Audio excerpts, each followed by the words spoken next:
Hi guys, thanks for tuning into the channel today. Thought I might do a second oil change on this bike now. It's done roughly 1200 kilometres I think. 1189, pretty close. 1200 k's, I think I did the first one at 500 k's, so it's done roughly 7. So today is what they call a gold plug arrived. So that's a sump plug with a built-in magnet. So I think that's a pretty good idea to use on one of these because naturally they haven't got an external oil filter you can remove and toss away. So you've only got your spinner down there at the side, in under there. So I think I've done 700 kilometres since the last change. It's been a little bit hard, and I find that magnetic sump plugs are a pretty good idea. And the guy who put me onto this particular one was one of the subs, Finding Neutral. And if you're listening, Finding Neutral, how are you today? So now I have been using these magnetic plugs for quite a while because they come in this example, this Enfield.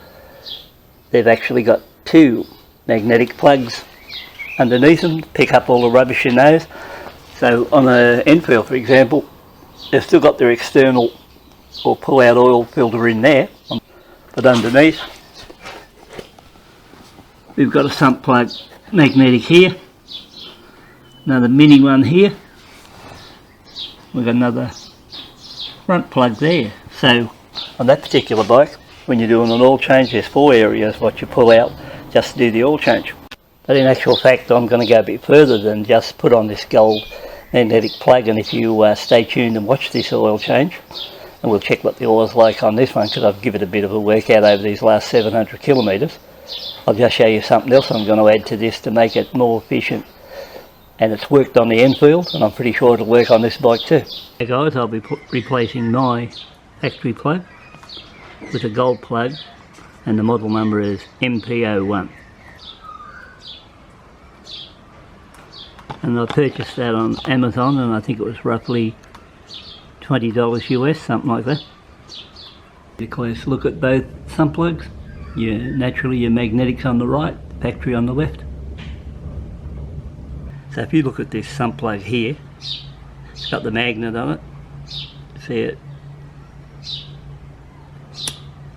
Pull the nail through. So once it gets to about there, it won't pull the nail towards it. Now what I do, and I do on Enfield, at the base of the plug I fit this rare earth magnet, and I use that because it's got more power than the factory magnet what's built into that plug. And we'll bring in the magnet. So once again,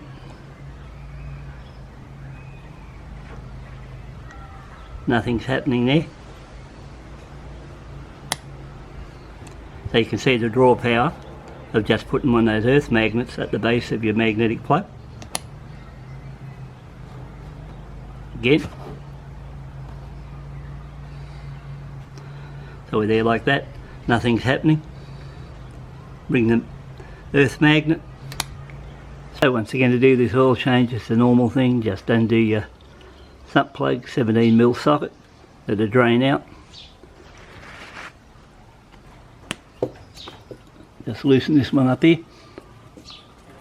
Fill the plug. May help it drain a little bit better. If you've watched the channel before, you know I use these 2 or 3 litre milk containers here in Australia, and I use those to pour my old oil in to get the level of what I pull out of the bike and put the same level back in.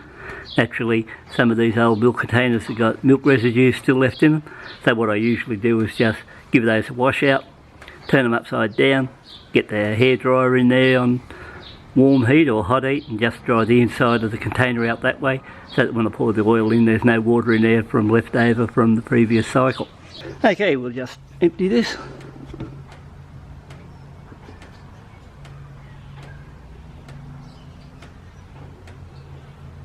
See what we got.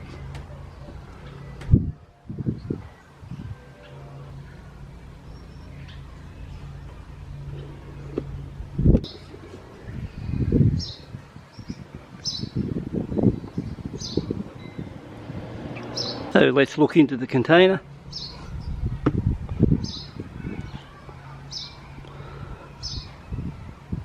Actually looks very clean. Now I'm just going to do the usual trick. Mark the side of this container. What I'll do now is pour this old oil into another container where I used to drop the old oil in. Local garage, they take all the waste oil. When I get to a certain amount of oil I don't require anymore, and then I can just put the same amount of oil back into the bike. Then I can give it a couple of minutes run after that, do a dipstick check and see if it's up somewhere near the correct level, and I'll be pretty well close to being able to go. So I've already put my new sump plug in with the magnetic thing, and I also put those rare earth magnets on the bottom, which I'll show you shortly. Okay guys, we can just fill her up now with what I took out of it.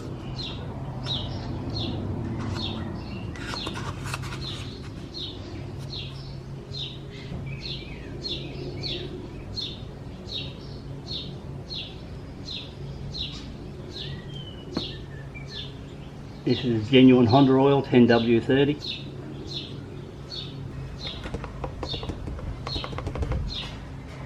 Good, job completed, oil change done.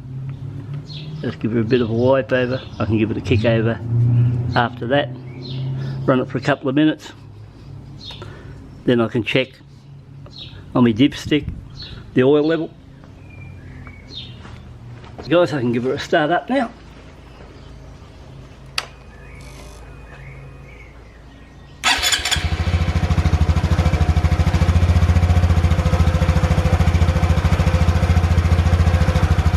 I've now run the bike about 4 minutes. After that, give it a couple of minutes to cool, or for the oil to drop into the motor. So we'll undo the dipstick, pour out, give it a wipe. So it's nice and dry. So when you come back to measure it, you just poke it in the slot, press it down till it seats up against it. You don't screw it in, pull it back out. Have a look. The oil level's up around there. It's in the graded area, so all good in that direction. So at this stage I class that as good enough, and we can carry on. So just before I close on this one, we'll just have a look underneath, and you'll see me magnet sitting there on the sump plug. So we'll see how that idea goes.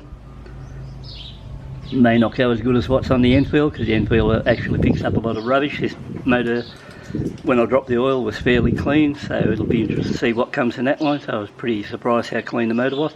So once again, if you are happy with how this went, you know, and you'd like to hit the give it a thumbs up, or if you'd like to subscribe, that's fine too. So we'll go onto that one, and I'll catch up with you on the next clip. So once again, thanks for coming in, taking a look. And I'll just show you that magnet sitting at the base of this motor. And there's a look at the magnet sitting underneath.